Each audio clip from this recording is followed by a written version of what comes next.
Hey, my name's Katie and welcome to my channel. For most of my adult life, I have lived at or below the U.S. federal poverty level.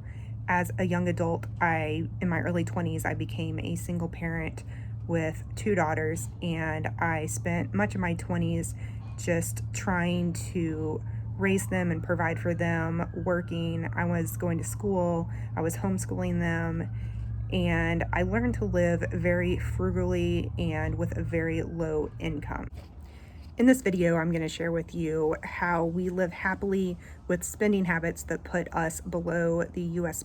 federal poverty line, and I'm going to show you my personal bills and go over some of the things that I do not buy that help me live this lifestyle. Money is something that we all need to live, but chasing the American dream is not something that we have to do, want to do, or is even possible for some of us. Okay, so now I'm going to share with you my personal bills. In the US in 2021, the US federal poverty guidelines puts a family of four, which is what we are, at $26,500. So my bills and spending total $19,200. And let me show you how that breaks down. These are our monthly expenses. Every month our bills are about $1,600, and I'm going to go over them with you and then talk about them in a second, because I know that you'll probably notice a few things are missing or really cheap. For food, we budget $500, and honestly, we don't usually spend that much. Electricity is $120, water $80, property taxes $90, internet $60. We have 4 phones because we have 2 teenagers, and our phone bill is $150. We have insurance, which is car, life, and homeowners insurance, is $115. Health insurance is $8. Subscriptions for TV like Netflix and Hulu and stuff is $22 a month. Gas, we budget $150, but again, we usually don't spend that much. Random spending on miscellaneous items, shopping, eating out, just random stuff, is $55. Education, $25. We homeschool, so I need money for activities and or curriculum. Home renovations is $200. We bought a house that is a fixer-upper, and so we plan on doing a lot of renovations. And then gift saving for like birthdays and Christmas and stuff is $25 a month. So you probably noticed there were a couple things missing. The first being rent or mortgage. When I was in my early 20s, I bought a house that was a foreclosure and a fixer-upper, and I lived in that house for 10 years and renovated it myself, and was able to sell it a year and a half ago and make $150,000 on it, and I bought a house with cash. So we actually do not have rent or mortgage. We do have like housing cost, which we have to pay, which is like property taxes and homeowners insurance, but we don't actually have a mortgage or rent payment. And also our health insurance says only $8. That is because I am a single parent and I have never received child support for my kids. So because of that, we qualify for state health insurance, me and the kids. And then my partner went to healthcare.gov and he qualifies for vouchers and only has to pay $8 a month for his health insurance for this year. Now, this is the first year that he's qualified for any type of affordable insurance. This is the first year he's had insurance as an adult. Health insurance in the United States is just crazy expensive, and I know that is a huge issue for a lot of people. But if he wasn't able to have affordable health insurance, he just wouldn't have any, which is what it's been like for most of his adult life. My spending has always been at or below the federal poverty level, but my income has not. Over the years, I have increased my income, but I have not increased my spending very much at all. So now I'm going to tell you some of the things that I don't buy. The first thing I don't buy new cars. I always buy a used car. When you buy a new car, it depreciates 20% in the first year, and that is just like throwing away money. So I always buy an old car, and you can get one that's just a couple years old and save a lot of that depreciation percentage, or you can even get a much older car and save even more money. I drive a 2010 Nissan Xterra, and it's got over 200,000 miles on it, and it's still going strong. The only thing when I do go and buy a new car, which I'm gonna have to do, soonish, is I'm going to get a car with better gas mileage.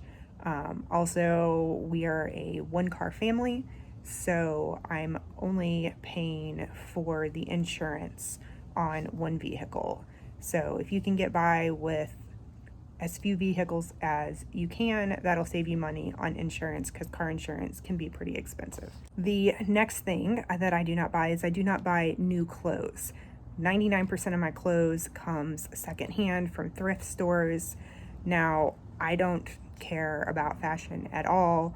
I like to wear t-shirts and athletic type stuff all the time, but my partner and my oldest daughter care a lot about fashion, and they are able to find everything that they need and want at thrift stores for a fraction of the cost. I also very rarely eat out. 95% of the food we consume comes from the grocery store. Every week I meal plan and meal prep so that we have food to eat for the whole week, and we're not tempted to order out or get convenience foods. Now, sometimes we do eat out, but it's a treat and definitely not something that we do very often. It's not a habit that we have.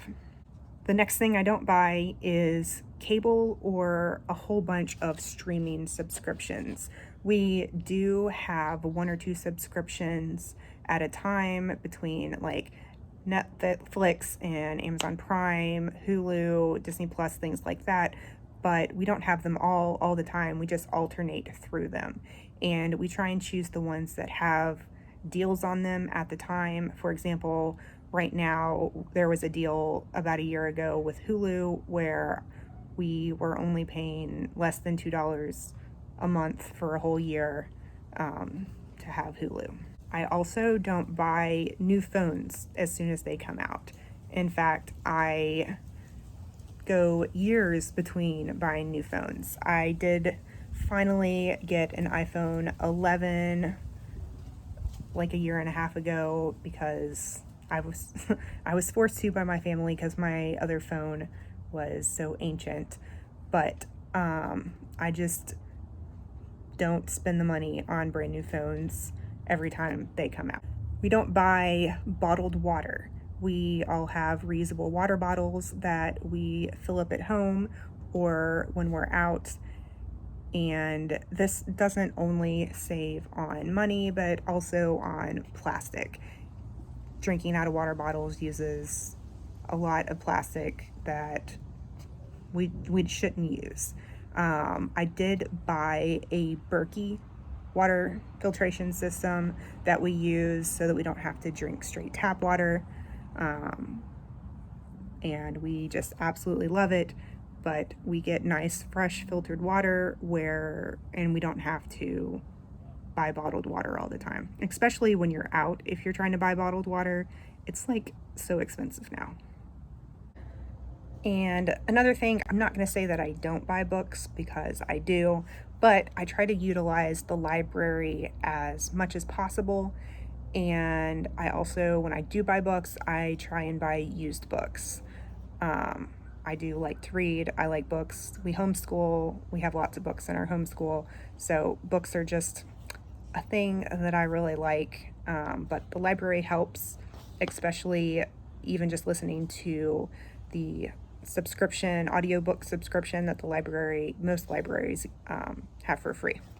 I do not buy menstrual products. I use a menstrual cup, and I don't ever buy tampons or pads. I'm going to share with you some statistics about poverty that were taken in 2020 from the US Census. I will link the reference down below. I'm going to be reading some of this information, so that's what I'm looking at. The poverty rate increased in 2020 across the board in all areas except for seniors over the age of 65 and single parent households that were headed by a male. So those are the only two categories that the US poverty rates did not increase.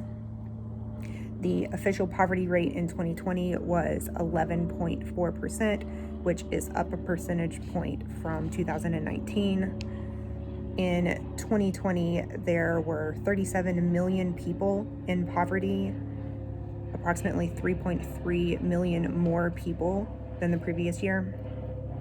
More than 10 million children are living in poverty, which is approximately 16% of children, which is nearly 1 in 6 kids.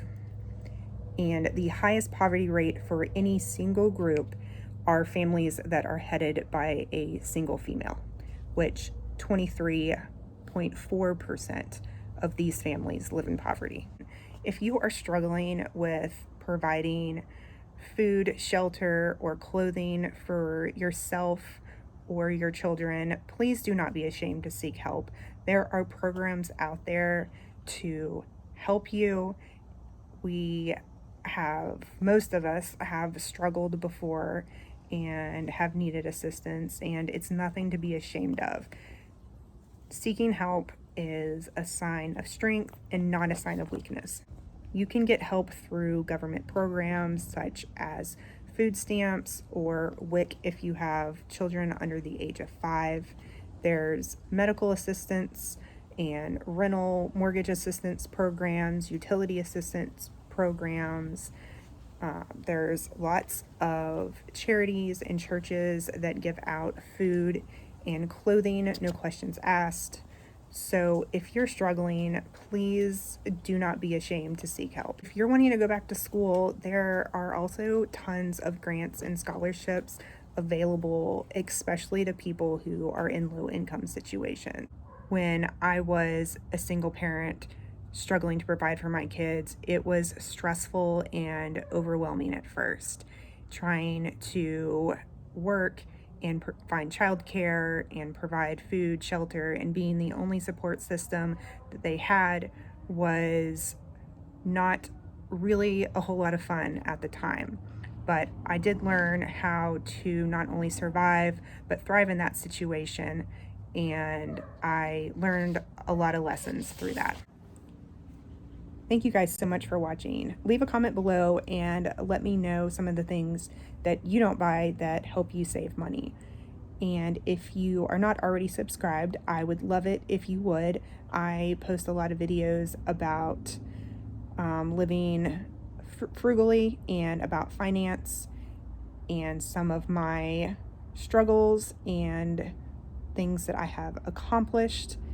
I will be doing a 30-day no spend January challenge that I would love it if you guys joined me. But thank you guys so much, and I'll talk to you later.